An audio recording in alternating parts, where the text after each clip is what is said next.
Hello and welcome back my dear friends. आज हम GK और जीएस से रिलेटेड टेस्ट नंबर 1 करने जा रहे हैं, जिसके अंदर टॉप 50 क्वेश्चंस पूछे जाएंगे, जो कि आपकी डीएफसीसीएल एग्जाम 2021 के लिए बहुत ही ज़्यादा इंपॉर्टेंट है। तो पूरा वीडियो शुरू से लेकर लास्ट तक ध्यान से देखना। साथ ही साथ अगर आप हमारे चैनल फर्स्ट टाइम विजिट करें तो चैनल को सब्सक्राइब जरूर कर लेना, बेल आइकन को जरूर प्रेस करना, ताकि भविष्य में जब भी नया वीडियो अपलोड हो उसकी नोटिफिकेशन आपको सबसे पहले मिल सके। अगर फ्रेंड्स आपको हमारे प्रीवियस वीडियो देखने हो तो प्ले लिस्ट में जाके आप देख सकते हैं, या फिर प्रीवियस वीडियोज में जाके आप देख सकते हैं। ठीक है, तो चलिए स्टार्ट करते हैं पहला क्वेश्चन की।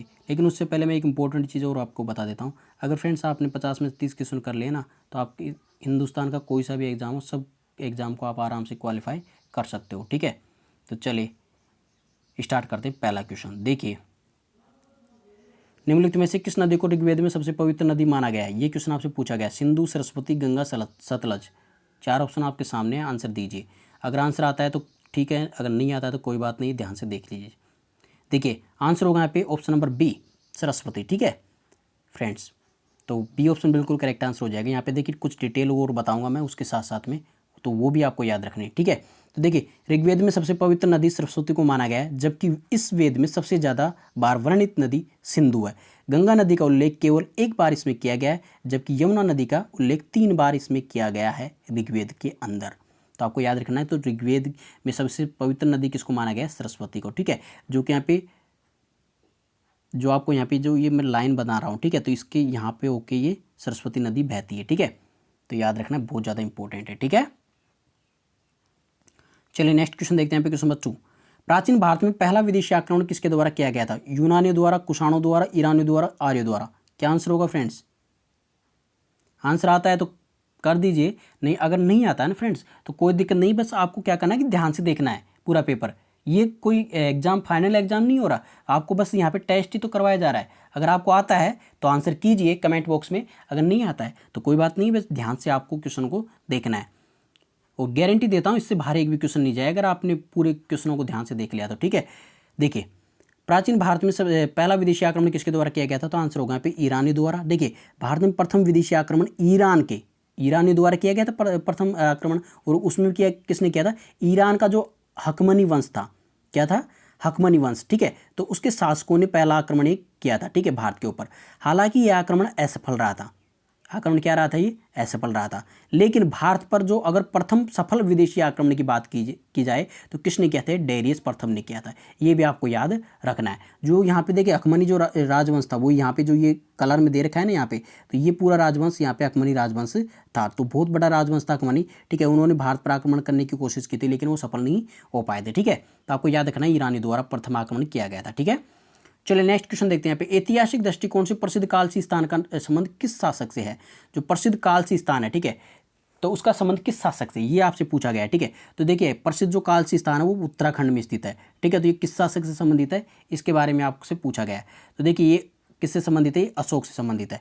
आंसर होगा यहाँ पे बी ऑप्शन, अशोक से। ठीक है, तो कालसी नामक स्थान उत्तराखंड में स्थित है। इस स्थान पर अशोक के शिलालेख उपस्थित है। क्या चीज़ उपस्थित है यहाँ पे? अशोक के शिलालेख। इस शिलालेख का संबंध अशोक के जो आंतरिक प्रशासन था, ठीक है, उससे था। इंपॉर्टेंट याद रखना। ठीक है, तो यहाँ पे आपको मैं जो यहाँ पे कालसी है, ठीक है, तो कालसी भी आपको मैं बता देता हूँ कहाँ पे स्थित है। जो ये उत्तराखंड के अंदर यहाँ पे जो कालसी लिखा हुआ है यहाँ पे KALSI, ठीक है, तो ये कालसी यहाँ पे स्थित है। ठीक है, तो यहाँ पे अशोक के इस जो यहाँ पे शिलालेख थे वो मिले थे। ठीक है, इंपॉर्टेंट याद रखना। तो नेक्स्ट क्वेश्चन देखिए, यहाँ पे प्रसिद्ध पुस्तक शाहनामा के लेखक कौन थे? तो अलबुर्नी, बरनी, उत्वी, फिरदौसी। 4 ऑप्शन आपके सामने दे रखे हैं। तो प्रसिद्ध पुस्तक जो शाहनामा थी, ठीक है, उसके लेखक कौन थे? तो आंसर होगा यहाँ पे, आंसर क्या होगा फ्रेंड्स? फिरदौसी। ठीक है, तो डी ऑप्शन बिल्कुल करेक्ट आंसर आपका हो जाएगा, फिरदौसी। देखिए, तो द शाहनामा ऑफ फिरदौसी, तो फिरदौसी ने शाहनामा लिखी थी। ठीक है, देखिए, शाहनामा फारसी भाषा का एक ग्रंथ है। कौन सी भाषा का ग्रंथ है ये? फारसी भाषा का। प्रत्येक चीज़ को आपको याद रखना है, इंपॉर्टेंट है ये एक चीज़ मैं जो बताऊँ ना वो। तो शाहनामा है जो फारसी भाषा में स्थित लिखित एक ग्रंथ है, जिसके लेखक फिरदौसी हैं। ठीक है, यह ग्रंथ जो महमूद गजनवी के दरबार में रहता था, मतलब जो ये फिरदौसी थे वो कहाँ पे रहते थे? महमूद गजनवी के दरबार में रहते थे। और शाहनामा फिरदौसी की सबसे प्रसिद्ध रचनाओं में से एक है। ठीक है, तो इंपॉर्टेंट याद रखना, किसके द्वारा रचित है? फिरदौसी के द्वारा। नेक्स्ट क्वेश्चन है यहाँ पे, दीवान ए अर्ज विभाग का संबंध किस शासक से था? तो फिरोज तुगलक, बलबन, अलाउद्दीन खिलजी, या फिर उपयुक्त में से कोई नहीं? तो यहाँ पे आंसर होगा फ्रेंड्स यहाँ पे ऑप्शन नंबर बी, बलबन। ठीक है, तो दीवाने अर्ज विभाग का संबंध बलबन से था, दीवाने अर्ज विभाग का संबंध बलबन से था और यह सैन्य विभाग से संबंधित था। और ये किससे संबंधित था? ये विभाग सैन्य से, ठीक है, जिसका मुख्य कार्य सैनिकों की भर्ती और निरीक्षण करना था, ठीक है। तो बलबन के शासनकाल में ये विभाग बनाया गया था बलबन के द्वारा, ठीक है, याद रखना। नेक्स्ट क्वेश्चन देखते हैं यहाँ पे क्वेश्चन नंबर 6। किस मुगल शासक ने ईस्ट इंडिया कंपनी को भारत में व्यापार करने का फरमान दिया था? अकबर, जहांगीर, शाहजहां, औरंगजेब। तो आंसर क्या होगा फ्रेंड्स यहाँ पे? जहांगीर ने, ठीक है। तो देखिए जहांगीर ने सबसे पहले ईस्ट इंडिया कंपनी को भारत में व्यापार करने का फरमान दिया था, ठीक है। तो इनका आदेश किसने दिया था? जहांगीर ने। और जहांगीर के दरबार में आने वाले प्रथम अंग्रेज कौन थे? William Hawkins. ये भी आपको याद रखना है, ठीक है फ्रेंड्स, इंपॉर्टेंट है, याद रखना। तो जहांगीर के दरबार में ये आए थे। नेक्स्ट क्वेश्चन देखिए यहाँ पे क्वेश्चन नंबर 7। रामकृष्ण मिशन की स्थापना किसके द्वारा की गई थी? तो दयानंद सरस्वती, स्वामी विवेकानंद, रामकृष्ण परमहंस, केशव चंद्र सेन। किसके द्वारा की गई थी रामकृष्ण मिशन की स्थापना? तो आंसर होगा यहाँ पे क्वेश्चन नंबर 7 में बी, स्वामी विवेकानंद के द्वारा, ठीक है। तो रामकृष्ण मिशन की स्थापना स्वामी विवेकानंद द्वारा की गई थी और इसका उद्देश्य ऐसे साधुओं और सन्यासियों को संगठित करना था जो रामकृष्ण परमहंस की शिक्षाओं में गहरी आस्था रखते हों, ठीक है। नेक्स्ट क्वेश्चन देखिए यहाँ पे क्वेश्चन नंबर 8। निम्नलिखित में से किसने भारतीय संघवाद को सहकारी संघवाद कहा था? KC Wheare, B R Ambedkar, Ivor Jennings, G Austin. तो किसने कहा था भारतीय संघवाद को सहकारी संघवाद? तो यहाँ पे देखिए फ्रेंड्स क्या आंसर होगा? तो आंसर होगा यहाँ पे क्वेश्चन नंबर 8 में डी, जी ऑस्टिन, ठीक है। तो जी ऑस्टिन ने भारतीय संघवाद को सहकारी संघवाद कहकर संबोधित किया था। किसने किया था? जी ऑस्टिन ने, ठीक है। और साथ ही आपको ये भी याद रखना कि जबकि केसी जो वियर थे, जो फर्स्ट ऑप्शन आपका केसी वियर, उन्होंने भारतीय संविधान को अर्धसंघीय कहा था। क्या कहा था? अर्धसंघीय। ये भी आपको याद रखना है, ये भी एग्जाम में पूछा जाता है। नेक्स्ट क्वेश्चन देखिए यहाँ पे, किस संविधान संशोधन द्वारा दिल्ली को राष्ट्रीय राजधानी का दर्जा दिया गया था? 59वां, 69वां, 61वां या 91वां? कौन सा संविधान संशोधन था जिसके द्वारा दिल्ली को राष्ट्रीय राजधानी का दर्जा दिया गया था? तो आंसर होगा यहाँ पे 69वां, ठीक है। तो ऑप्शन नंबर बी बिल्कुल यहाँ पे करेक्ट आंसर हो जाएगा। संविधान संशोधन कौन सा था? वो 69वां संविधान संशोधन अधिनियम 1991 के द्वारा, कौन से? 1991 में हुआ था, के द्वारा दिल्ली को राष्ट्रीय राजधानी का दर्जा दिया गया था। जबकि जो 61वां संविधान संशोधन था 1989, ठीक है, उसके तहत मतदान की आयु को घटाकर 21 से 18 वर्ष कर दिया गया था। ये भी आपको याद रखना है, डायरेक्ट एग्जाम में पूछा जाता है। 61वां जो संविधान संशोधन था 1989 में, उसके तहत क्या किया गया था? जो मतदान की आयु थी उसको 21 वर्ष से घटाकर 18 वर्ष की गई थी इसके अंदर। नेक्स्ट क्वेश्चन देखिए यहाँ पे क्वेश्चन नंबर 10। संविधान द्वारा भारतीय नागरिकता अधिनियम को किस वर्ष पारित किया गया था? तो संसद द्वारा भारतीय नागरिकता अधिनियम को किस वर्ष पारित किया गया था? 1949 में, 1951 में, 1955 में, उपयुक्त में से कोई नहीं। तो आंसर होगा यहाँ पे फ्रेंड्स 1955 में, ठीक है। तो सी ऑप्शन बिल्कुल यहाँ पे आपका करेक्ट आंसर हो जाएगा। भारतीय नागरिकता अधिनियम को संसद द्वारा 1955 में पारित किया गया था। भारतीय नागरिकता प्राप्त करने के कुल 5 तरीके हैं जो निम्नलिखित हैं। कौन कौन से? जन्म से प्राप्त कर सकते हैं, वंश से, पंजीकरण से, देशीकरण से या भूमि अर्जन से, ठीक है। तो ये सभी तरीके हैं जो भारत में नागरिकता प्राप्त करने के लिए जरूरी है, ठीक है। नेक्स्ट क्वेश्चन देखिए यहाँ पे क्वेश्चन नंबर 11। भारतीय संविधान का कौन सा अनुच्छेद छुआछूत उन्मूलन से संबंधित है? अनुच्छेद 15, अनुच्छेद 17, अनुच्छेद 21, अनुच्छेद 24। तो कौन सा अनुच्छेद है? सभी को पता होगा इसका आंसर, अनुच्छेद 17। बी ऑप्शन बिल्कुल आपका यहाँ पे करेक्ट आंसर हो जाएगा, ठीक है। तो देखिए संविधान के अनुच्छेद 17 के द्वारा अस्पृश्यता का उन्मूलन किया गया था। इसके अंतर्गत किसी व्यक्ति के साथ छुआछूत का भेदभाव एक दंडनीय अपराध होगा, ठीक है। तो क्या आंसर होगा यहाँ पे? अनुच्छेद 17, ठीक है। तो ये कौन से में? भाग 3 में मूल अधिकार में स्थित है, ठीक है। और ये कौन सा अधिकार है? क्षमता का अधिकार है, ठीक है, जिसके अंतर्गत ये आता है। नेक्स्ट क्वेश्चन है यहाँ पे क्वेश्चन नंबर 12। राष्ट्रपति 5 वर्ष तक अपने पद पर रहता है निर्वाचन आयोग द्वारा घोषित तिथि से, अपने निर्वाचन की तारीख से, अपने पद ग्रहण के दिन से या उपयुक्त में से कोई नहीं। तो आंसर होगा राष्ट्रपति 5 वर्ष तक अपने पद पर रहता है, कब से? अपने पद ग्रहण के दिन से। तो सी ऑप्शन बिल्कुल आपका करेक्ट आंसर हो जाएगा। अनुच्छेद 56(1) के अनुसार राष्ट्रपति अपने पद ग्रहण के दिन से 5 वर्ष की अवधि तक अपने पद पर रहता है। वर्तमान में भारत के राष्ट्रपति रामनाथ कोविंद है, जो भारत के 14वें राष्ट्रपति हैं। ये भी आपको याद रखना है। नेक्स्ट क्वेश्चन देखिए यहाँ पे क्वेश्चन नंबर 13। अंतर्राष्ट्रीय परिषद का अध्यक्ष निम्न में से कौन होता है? प्रधानमंत्री, गृह मंत्री, राष्ट्रपति या फिर मुख्यमंत्री? आंसर होगा यहाँ पे प्रधानमंत्री, ठीक है। तो अंतर्राष्ट्रीय परिषद का अध्यक्ष कौन होता है? प्रधानमंत्री होता है। फर्स्ट ऑप्शन बिल्कुल करेक्ट आंसर हो जाएगा। साथ में देखिए प्रधानमंत्री निम्न परिषद के भी अध्यक्ष होते हैं। कौन कौन से? नीति आयोग, राष्ट्रीय विकास परिषद, राष्ट्रीय एकता परिषद और राष्ट्रीय जल संसाधन परिषद, ठीक है, इनके भी अध्यक्ष ये होते हैं। नेक्स्ट क्वेश्चन देखिए यहाँ पे क्वेश्चन नंबर 14, निम्नलिखित में से लोकसभा अध्यक्ष को अध्यक्ष पद हेतु शपथ दिलाता है। लोकसभा अध्यक्ष को अध्यक्ष पद हेतु, किसके पद हेतु? लोकसभा अध्यक्ष को अध्यक्ष पद हेतु शपथ कौन दिलाता है? राष्ट्रपति, मुख्य न्यायाधीश, उपाध्यक्ष या फिर उपयुक्त में से कोई नहीं। तो आंसर होगा यहाँ पे फ्रेंड्स, यहाँ पे उपयुक्त में से कोई नहीं, कहने मतलब कोई भी नहीं दिलाता, क्योंकि अध्यक्ष पद के लिए नहीं। देखिए आपको लोकसभा अध्यक्ष अध्यक्ष पद का शपथ नहीं लेता, अध्यक्ष पद की शपथ नहीं लेता, बल्कि देखिए लोकसभा अध्यक्ष लोकसभा सदस्य के रूप में शपथ लेता है। किसके रूप में शपथ लेता है? लोकसभा सदस्य के, लोकसभा अध्यक्ष के रूप में नहीं लेता, लोकसभा सदस्य के रूप में शपथ लेता है। लोकसभा अध्यक्ष अपना त्यागपत्र उपाध्यक्ष को देता है, ये भी आपको याद रखना है, एग्जाम में डायरेक्टली पूछा जाता है। नेक्स्ट क्वेश्चन देखिए यहाँ पे क्वेश्चन 15, निम्नलिखित में से कौन सा तृतीय क्षेत्र का भाग है? तो निम्नलिखित में से कौन तृतीय क्षेत्र का भाग है, ये आपको बताना है। तो देखिए सूत निर्माण, पशुपालन, फसलों की खेती और विद्युत, कौन सा है यहाँ पे तृतीय क्षेत्र का भाग?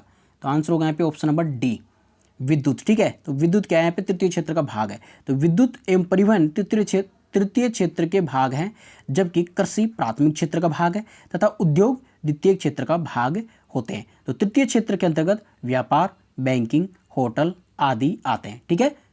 तो आपको ये भी याद रखना है। चलिए नेक्स्ट क्वेश्चन देखिए यहाँ पे क्वेश्चन नंबर 16, अर्थशास्त्र में उत्पादन का अर्थ है विनिर्माण, उपयोगिता, काश्तकारी, उपयुक्त में से कोई नहीं। तो अर्थशास्त्र में उत्पादन का अर्थ क्या है? आंसर होगा यहाँ पे अर्थशास्त्र में उत्पादन का अर्थ है उपयोगिता, ठीक है। तो बी ऑप्शन बिल्कुल करेक्ट आंसर हो जाएगा। उपयोगिता का अभिप्राय है किसी वस्तु एवं सेवा की किसी मानवीय आवश्यकताओं को संतुष्ट करने से है, अतः मानवीय आवश्यकताओं की संतुष्ट करने की शक्ति का सृजन करना उत्पादन कहलाता है, ठीक है। तो यहाँ पे आंसर हो जाएगा आपका बी ऑप्शन। नेक्स्ट क्वेश्चन देखिए यहाँ पे क्वेश्चन नंबर 17, क्षेत्रीय ग्रामीण विकास बैंक की स्थापना किस समिति की सिफारिश पर की गई थी? तो क्षेत्रीय ग्रामीण बैंक की स्थापना किस समिति की सिफारिश पर की गई थी? आंसर होगा यहाँ पे ऑप्शन नंबर सी, नरसिम्हन समिति की सिफारिश पर, ठीक है। तो देखिए क्षेत्रीय ग्रामीण बैंक की स्थापना नरसिम्हन समिति की सिफारिश पर 1975 में की गई थी। कब की गई थी इस बैंक की स्थापना? 1975 में। यह पे आपको याद रखना, डायरेक्ट एग्जाम पूछा जाता है, ठीक है।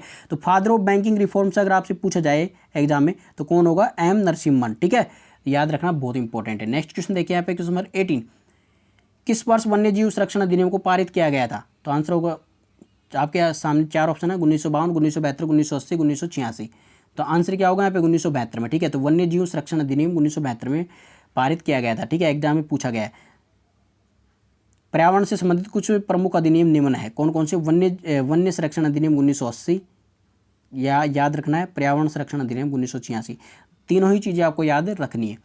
चलिए नेक्स्ट क्वेश्चन देखिए यहाँ पे question number 19, Radha Mohan cup का संबंध किस खेल से है? गोल्फ, ब्रिज, पोलो, हॉकी। तो आंसर होगा यहाँ पे पोलो से, ठीक है। तो सी ऑप्शन बिल्कुल करेक्ट आंसर यहाँ पे आपका हो जाएगा। और इस खेल से जुड़े हुए प्रमुख कप और कौन कौन से हैं? एजार कप है जो कि पोलो से संबंधित है, classic cup, Radha Mohan cup, ठीक है, ये सभी क्या है? पोलो से संबंधित कप हैं। नेक्स्ट क्वेश्चन देखिए यहाँ पे क्वेश्चन नंबर 20, खासा जनजाति किस राज्य की एक प्रमुख जनजाति है? असम, उत्तराखंड, पंजाब, तमिलनाडु। जो खासा जनजाति है वो उत्तराखंड राज्य की एक प्रमुख जनजाति है, ठीक है। वो उत्तराखंड में पाई जाने वाली प्रमुख जनजातियाँ और कौन कौन सी है? जौनसारी, बुक्सा, थारू आदि क्या है? उत्तराखंड में पाई जाने वाली प्रमुख जनजातियाँ हैं, ठीक है। तो आपको सामने यहाँ पे उत्तराखंड का पूरा मैप दे रखा है, ठीक है, आपको ये ध्यान में रखना है। और इसके अंदर कौन कौन सी ये जितनी भी जनजातियाँ आपको मैंने बताई, खासा, जौनसारी, बुक्सा, थारू, ये सभी यहाँ पे पाई जाती है। नेक्स्ट है यहाँ पे काकरा पार परियोजना किस नदी पर स्थित है? ब्यास, तवा, ताप्ती, चिनाब। बहुत ज़्यादा इंपॉर्टेंट, रट्टा मार लेना इसको फ्रेंड्स, बहुत 5 स्टार क्वेश्चन है ना। तो काकरा पार परियोजना किस नदी पर स्थित है? तो आंसर होगा यहाँ पे देखिए ताप्ती नदी पर, ठीक है। तो यहाँ पे सी ऑप्शन बिल्कुल करेक्ट आंसर हो जाएगा, ताप्ती नदी पर स्थित है काकरा पार परियोजना, ठीक है। देखिए काकरा पार परियोजना एक जल विद्युत परियोजना है जो कि ताप्ती नदी पर स्थित है, इंपॉर्टेंट है, याद रखना, ठीक है। आपको यहाँ पे देखिए काकरा पार डैम यहाँ पे आपका दिख रहा होगा, ठीक है, जो ताप्ती रिवर है यहाँ पे, जो ये दे रखा है यहाँ पे ना पूरा, यहाँ पे ताप्ती नदी है, इसके ऊपर ही काकरा पार डैम है। साथ ही में देखिए उकाई डैम भी इस पर स्थित है, ताप्ती नदी पर स्थित है। कौन सा? उकाई डैम। देखिए यहाँ पे उकाई डैम है, जो यहाँ पे ये दूसरा डैम पास में है, यहाँ पे काकरा पार डैम और उकाई डैम, ठीक है। और ये कहाँ पे स्थित है? सूरत में स्थित है, ये भी आपको याद रखना है, बहुत ज़्यादा इंपॉर्टेंट है, ठीक है फ्रेंड्स, ठीक है। चलिए बात करते हैं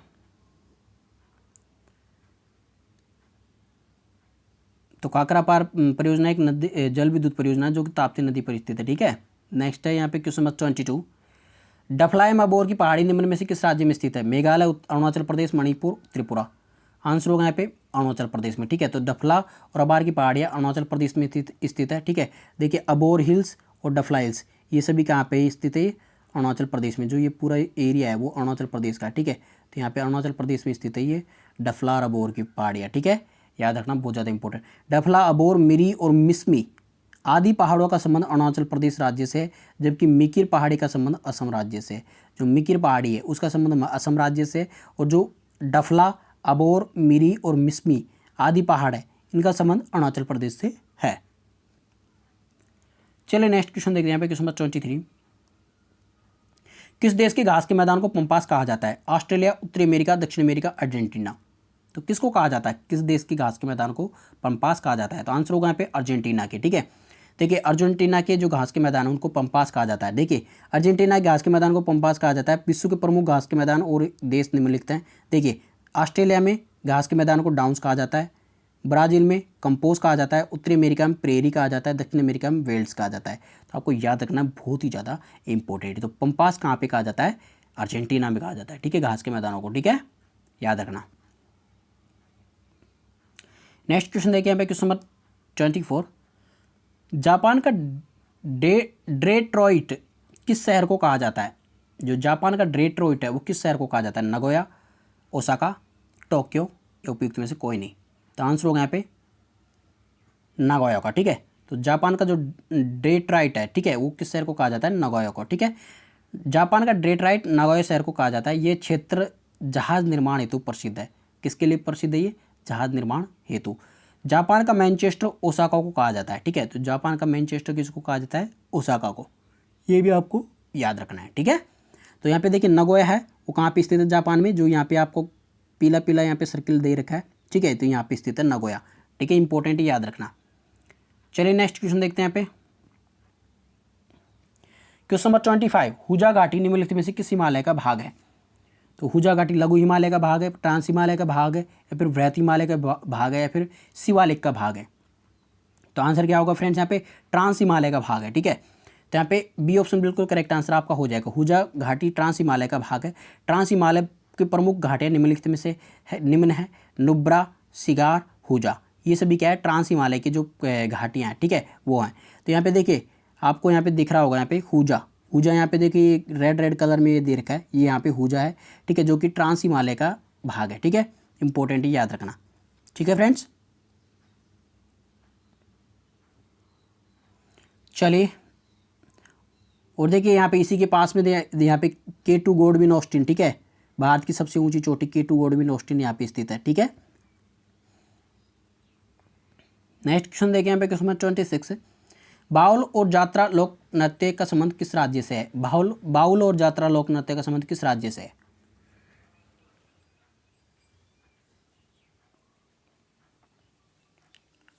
चार ऑप्शन आपके सामने दे रखे हैं: असम, पंजाब, राजस्थान, बंगाल। तो आंसर होगा यहाँ पे फ्रेंड्स पश्चिम बंगाल। डी ऑप्शन बिल्कुल करेक्ट आंसर हो जाएगा। बाउल तथा यात्रा लोक नृत्य का संबंध पश्चिम बंगाल से है, जबकि यक्षगान, करगा नृत्य का संबंध कर्नाटक राज्य से। ये भी आपको याद रखना है। ठीक है, नेक्स्ट क्वेश्चन देखिए यहाँ पे क्वेश्चन नंबर 27। स्नेल का नियम संबंधित है प्रकाश के परावर्तन से, प्रकाश के अपवर्तन से, विद्युत चुम्बकीय प्रेरण से, या उपयुक्त में से कोई नहीं। तो आंसर क्या होगा फ्रेंड्स? यहाँ पे स्नेल का नियम किससे संबंधित है? प्रकाश के अपवर्तन से। ठीक है, तो यहाँ पे बी ऑप्शन बिल्कुल करेक्ट आंसर आपका हो जाएगा। प्रकाश के अपवर्तन में आपतित किरण, अपवर्तित किरण तथा आपतन बिंदु पर डाला गया अभिलंब एक तल में होते हैं। ठीक है, याद रखना क्या है, प्रकाश के अपवर्तन में क्या होता है? आपतित किरण तथा आपतन बिंदु पर डाला गया अभिलंब एक तल में स्थित होते हैं। किन्हीं दो माध्यमों के लिए तथा एक वर्गीय प्रकाश आपतन कोण की जा तथा अपवर्तन कोण की जा का अनुपात नियतांक होता है। कहने मतलब sine i upon sine r क्या होता है? V1 upon V2। ठीक है, याद रखना है, बहुत ज़्यादा इंपॉर्टेंट है। ठीक है, चलिए नेक्स्ट क्वेश्चन देखते हैं यहाँ पे। वो स्नेल का नियम तो आप सब लोगों को पता होगा फ्रेंड्स। यहाँ पे जो स्नेल का नियम है वो sine i upon sine r equal to V1 upon V2। ठीक है, तो V1 V2 क्या है? यहाँ पे माध्यम है। ठीक है, तो इसको आप न्यू भी बोल सकते हो। ठीक है, तो आपको ऐसे भी लिख सकते हो इसको, न्यू बराबर sine i upon sine r, ठीक है, आपको याद रखना है, इंपॉर्टेंट बहुत ज़्यादा। ये दोनों क्या है, माध्यम है। यहाँ पे आई कोण पर आती है और आई कोण पर वापस आर कोण पर रिफ्लेक्ट हो जाती है, तो इस प्रकार से ये बनता है, ठीक है। सॉरी, आई कोण पर आती है, आई कोण पर अगर चली जाती है तब तो कोई दिक्कत नहीं है, लेकिन आई कोण पर आती है और ये आर कोण पर यहाँ पे नीचे रिफ्लेक्ट होके जाती है, ठीक है, तो नीचे यहाँ पे इसको बोलते हैं अपवर्तन, ठीक है। नेक्स्ट क्वेश्चन देखिए यहाँ पे क्वेश्चन नंबर 28। सूची फर्स्ट और सूची सेकंड को सम्मिलित कीजिए तथा सूचियों के नीचे दिए गए कूट का प्रयोग करते हुए सही उत्तर का चयन कीजिए। तो आपको यहाँ पे देख क्या, देखिए क्यूसेक किसकी इकाई है, बाइट किसकी इकाई है, रिएक्टर किसकी इकाई है, बार किसकी इकाई है। देखिए क्यूसेक किसकी इकाई है, यहाँ पे बाइट तो यहाँ पे कंप्यूटर की हो गई, रिएक्टर यहाँ पे भूकंप की तीव्रता की हो गई, बार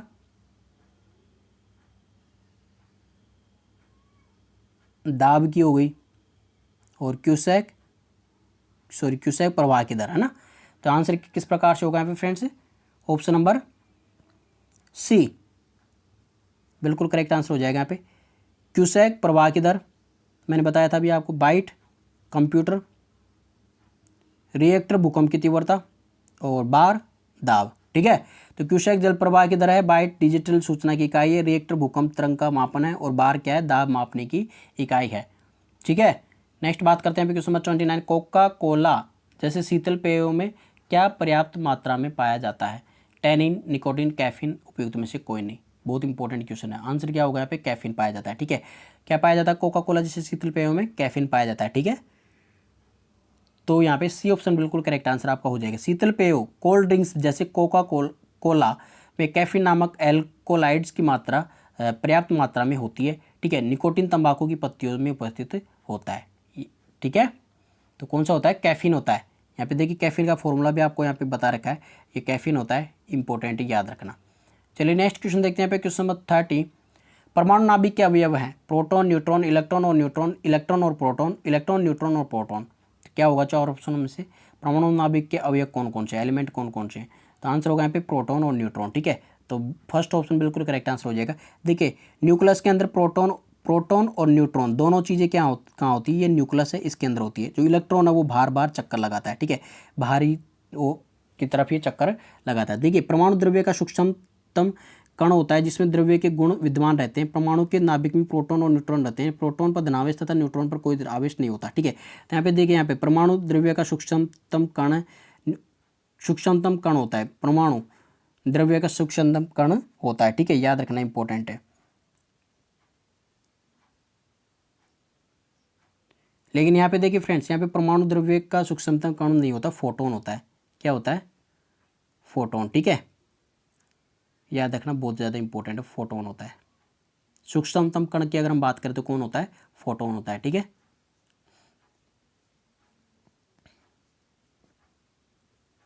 चलिए नेक्स्ट क्वेश्चन देखिए यहाँ पे क्वेश्चन 31। पदार्थ का परमाणु सिद्धांत सर्वप्रथम किसने दिया था, तो Rutherford, John Dalton, J Thomson, bore. तो आंसर क्या होगा यहाँ पे, जॉन डाल्टन, ठीक है। तो बी ऑप्शन बिल्कुल करेक्ट आंसर आपका यहाँ पे हो जाएगा।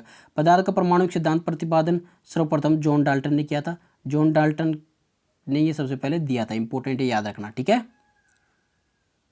नेक्स्ट क्वेश्चन देखिए यहाँ पे क्वेश्चन 32। लोहे का सबसे शुद्धतम रूप होता है डलवा लोहा, पिटवा लोहा, इस्पात या स्टेनलेस स्टील। तो क्या होगा आंसर यहाँ पे, पिटवा लोहा, ठीक है। तो बी ऑप्शन बिल्कुल करेक्ट आंसर हो जाएगा, पिटवा लोहा। पिटवा लोहे का सबसे शुद्धतम रूप होता है, इसमें कार्बन की मात्रा 0.12 से 0.25% के बीच में होती है। तो सबसे शुद्धतम रूप कौन सा होता है, लोहे का, पिटवा लोहा, ठीक है, याद रखना बहुत ज़्यादा इंपॉर्टेंट है। नेक्स्ट क्वेश्चन देखिए यहाँ पे question number 33। Chile saltpetre का रासायनिक नाम क्या है, KNO3, NaNO3, NaCl, K2CO3। तो चिली सॉल्ट पीटर का रासायनिक नाम क्या होता है, तो आंसर होगा यहाँ पे NaNO3, ठीक है। तो NaNO3 बी ऑप्शन बिल्कुल करेक्ट आंसर हो जाएगा, जो कि चिली सॉल्ट पीटर का रासायनिक नाम होता है। Chile saltpetre sodium nitrate को कहते हैं, इसको हम अलग नाम और क्या देख सकते हैं, इसको सोडियम नाइट्रेट, ठीक है। पोटेशियम नाइट्रेट KNO3 को नाइट्र या सोरा कहते हैं, या फिर पोटेशियम कार्बोनेट K2CO3 को परल एस भी कहते हैं, आपको ये भी याद रखना है, ठीक है। तो KNO3 को क्या बोलते हैं, नाइटर या सोरा, ठीक है, सोरा या फिर नाइट्र इसको बोला जाता है, ठीक है। और जो पोटेशियम कार्बोनेट होता है K2CO3, ठीक है, उसको क्या बोला जाता है, परलैस। और NaCl को क्या बोला जाता है, सोडियम क्लोराइड, ठीक है, जो कि नमक होता है। तो चिली सॉल्टपीटर का जो रासायनिक सूत्र होता है वो क्या होता है, NaNO3 होता है। और जो इसका फॉर्मूला, जो इसका संरचना होती है वो इस प्रकार से होती है इसकी फॉर्मूले की, ठीक है। और ये यहाँ पे दे रखा है आपको चिली सॉल्टपीटर, ठीक है। नेक्स्ट क्वेश्चन देखिए यहाँ पे क्वेश्चन नंबर 34। नाभिक के अलावा कोशिका की किस कोशिकांग में DNA होता है, तो लाइसोसोम, माइटोकॉन्ड्रिया, गोल्गी काय या फिर तारा केंद्र। तो आंसर क्या होगा यहाँ पे, माइटोकॉन्ड्रिया केंद्र, ठीक है। तो नाभिक के अलावा कोशिका किस कोशिकांग में DNA होता है, तो ये माइटोकॉन्ड्रिया में स्थित होता है, ठीक है, इंपॉर्टेंट याद रखना। तो माइटोकॉन्ड्रिया को जब तक विशेष रूप से अभिरंजित नहीं किया जाता है तब तक सूक्ष्म दर्शी द्वारा इसे आसानी से नहीं देखा जा सकता है, ठीक है। तो प्रत्येक कोशिका में माइटोकॉन्ड्रिया की संख्या भिन्न भिन्न होती है, ठीक है फ्रेंड्स। आंसर हो गया। नेक्स्ट क्वेश्चन यहाँ पे क्वेश्चन नंबर 35। मेरुदंड में कितनी हड्डियाँ होती है, 15, 21, 33 और 30। सभी को पता होना चाहिए इसका आंसर। आंसर होगा यहाँ पे ऑप्शन नंबर C 33, ठीक है। तो मेरुदंड में 33 हड्डियाँ होती है, जिसमें कैसे कैसे होती है यहाँ पे देखिए, आपको पूरा मेरुदंड यहाँ पे बता रखा है। तो यहाँ पे ऊपर से लेकर नीचे तक पूरी टोटल कितनी हड्डियाँ होती है, 33 होती है, ठीक है। और इसमें कैसे होता है, देखिए जो गर्दन होती है गिरवा, ठीक है, उसके अंदर 7 होती है, यहाँ पे C1 से C7 तक, ठीक है, ये आपको बता रखा है। फिर उसके बाद में वक्ष में होती है, उसमें 12 होती है, यहाँ पे 12 तक आपको यहाँ पे बता रखा है, ठीक है। फिर उसके बाद में कमर में 5 होती है, कमर में 5 हो गई, ठीक है, ये का 5 कमर में हो गई। कटी प्रदेश में भी 5 होती है, तो ये कटी प्रदेश में भी 5 हो गई। कोशिकीयल में 4 होती है, ठीक है, जो कोशिकीयल यहाँ पे लास्ट में होता है ये कोकियस, ठीक है। तो इसके अंदर क्या होते हैं, कोक्सीजियल, ठीक है। कोक्सीजियल में क्या कितनी होती है, 4। तो टोटल मिला के कितनी होती है, टोटल 33 होती है, ठीक है। तो इस प्रकार से ये हड्डियाँ यहाँ पे होती है। याद आ गया फ्रेंड्स यहाँ पे किस प्रकार से होती है। नेक्स्ट क्वेश्चन देखते हैं यहाँ पे क्वेश्चन नंबर 36। देखिए केसर मसाला बनाने के लिए पौधे का निम्न में से कौन सा भाग उपयोग में लाया जाता है, तो पत्ती, बाह्यदल, वर्तिकाग्र या फिर पंखुड़ी। तो आंसर क्या होगा फ्रेंड्स, क्वेश्चन नंबर 36 में ऑप्शन नंबर C वर्तिकाग्र। वर्तिकाग्र क्या बोला जाता है, स्टिग्मा बोला जाता है, ठीक है। जो स्टिग्मा आपको यहाँ पे दिख रहा होगा, यहाँ लाल लाल, ठीक है, ये फूल है यहाँ पे केसर का, तो इसके अंदर आपको यहाँ पे लाल लाल दिख रहा होगा, इसको हम स्टिग्मा बोलते हैं। और जो इसके यहाँ पे पीले पीले हो रहे हैं, ठीक है, इसको हम बोलते हैं स्टेमेंस, ठीक है, ये भी आपको याद रखना है। देखिए केसर जिसको हम सैफरॉन बोलते हैं, कोक्रस नाम केसर, सैफरॉन, क्रोकस नाम पौधे के फूल के वर्तिकाग्र से मसाला निर्मित किया जाता है, ठीक है। केसर जो क्रोकस नाम का पौधा होता है, ठीक है, जो उसके फूल का वर्तिकाग्र होता है, ठीक है, उससे मसाला ये बनाया जाता है, ठीक है। नेक्स्ट क्वेश्चन देखते हैं यहाँ पे क्वेश्चन नंबर 37। फुफ्फुस धूलिमयता, ठीक है, तो निमोकोनियोसिस, ठीक है, से ग्रसित वे होते हैं जो निम्न उद्योगों में काम करते हैं। तो फुफ्फुस जो धूलिमयता होता है, ठीक है, तो इस रोग से ग्रसित कौन होते हैं, चर्म उद्योग में काम करने वाले, या फिर कोयला खनन उद्योग में काम करने वाले, या फिर मध्य उद्योग में काम करने वाले, या फिर शीशा उद्योग में। तो आंसर क्या होगा यहाँ पे, कोयला उद्योग में काम करने वाले, ठीक है। तो यहाँ पे बी ऑप्शन बिल्कुल करेक्ट आंसर हो जाएगा। तो फुफ्फुस धूलिमयता रोग कोयला खनन या एस्बेस्टस उद्योग में काम करने के कारण होता है। इसका प्रमुख कारण धूलकण है। इसके प्रमुख लक्षण है सांस लेने में परेशानी, खांसी और सिर दर्द, ठीक है। यह फेफड़ों को सर्वाधिक नुकसान पहुंचाता है।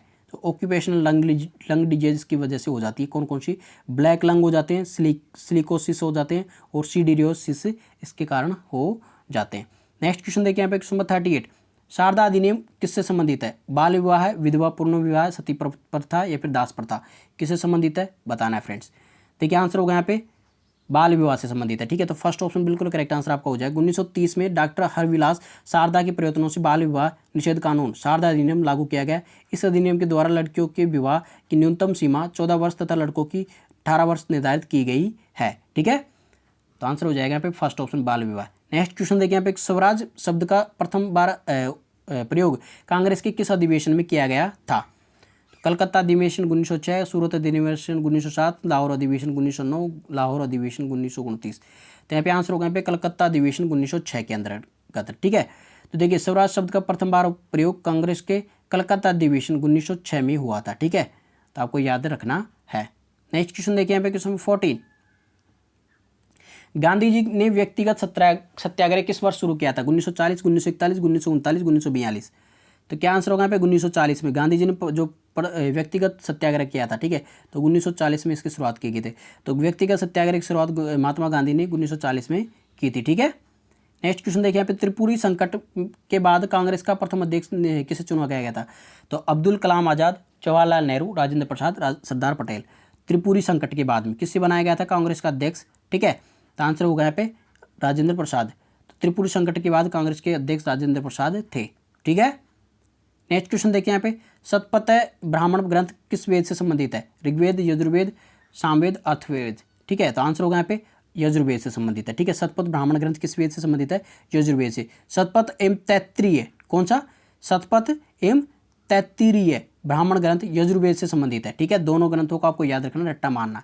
नेक्स्ट है यहाँ पे, कथा सरित सागर के रचयिता कौन है? सोमदेव, क्षेमेंद्र, कामंदक या फिर मुद्रक, कौन है?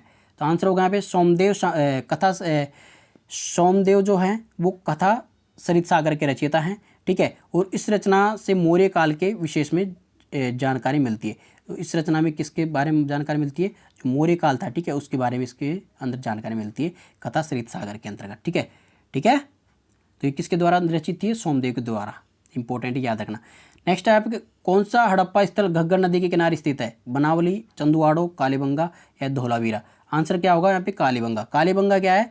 जो घग्गर नदी के किनारे स्थित है, ठीक है। तो यहाँ पे सी ऑप्शन बिल्कुल करेक्ट आंसर हो जाएगा। कालीबंगा हड़प्पा स्थल घग्गर नदी के किनारे स्थित है। चंदुहड़ो, चन्हुदड़ो सिंधु एवं बनावली सरस्वती नदी के किनारे स्थित है, ठीक है। तो आपको याद रखना है, बहुत ही ज़्यादा इंपॉर्टेंट है। नेक्स्ट क्वेश्चन देखिए यहाँ पे, क्वेश्चन नंबर 45, उदयन किस वंश का शासक था? मौर्य वंश, शिशुनाग वंश, हर्यक वंश या नंद वंश?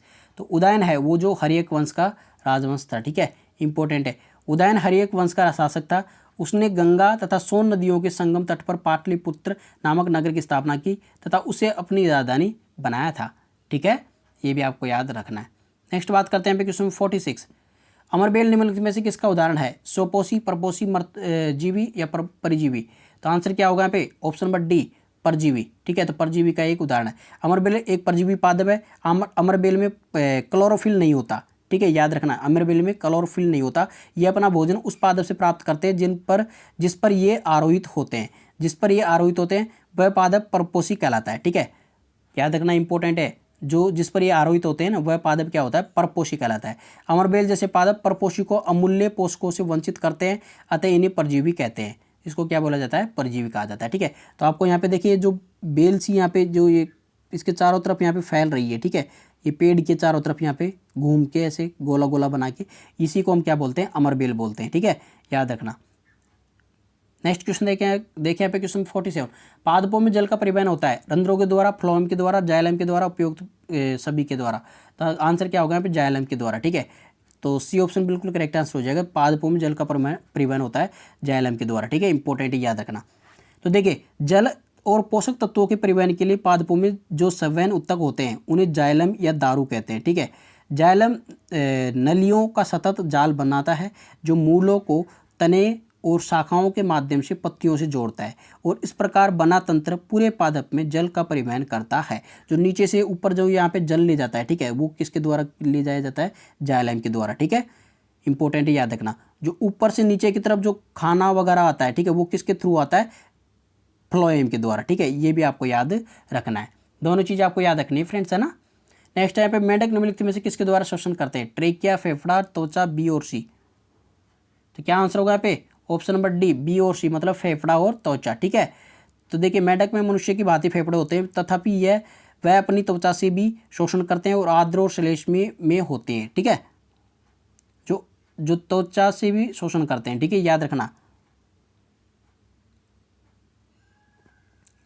नेक्स्ट है यहाँ पे, पालक में निम्नलिखित में से कौन सा अम्ल पाया जाता है? Oxalic acid, tartaric acid, malic acid या फिर एस्कॉर्बिक एसिड? कौन सा एसिड पाया जाता है पालक के अंदर?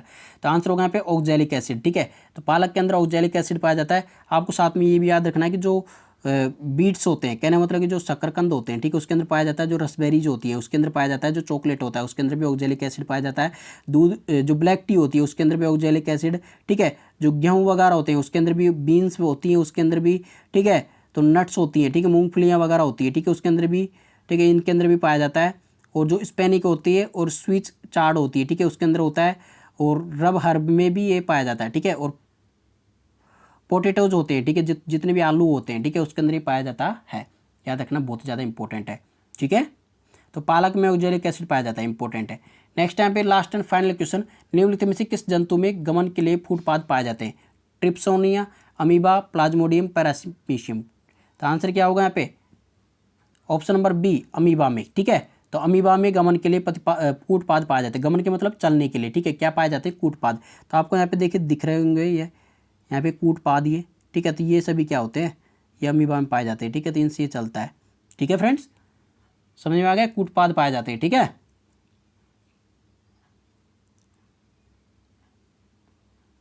तो फ्रेंड्स ये बात हो गई हमारे टॉप 50 क्वेश्चंस की। आई होप फ्रेंड्स आज की वीडियो आप सभी को पसंद आएगी। अगर वीडियो पसंद आया तो इसको लाइक, कमेंट और शेयर जरूर करना। चैनल पर फर्स्ट टाइम विजिट करें तो चैनल को सब्सक्राइब करना मत भूलना। इसी प्रकार के मैं और भी टेस्ट आपको करवाऊंगा, ठीक है। तो चैनल पर बने रहना, ठीक है फ्रेंड्स। तो चलिए फ्रेंड्स, मिलते हैं अगले वीडियो के साथ। तब तक take care and God bless you all. Bye.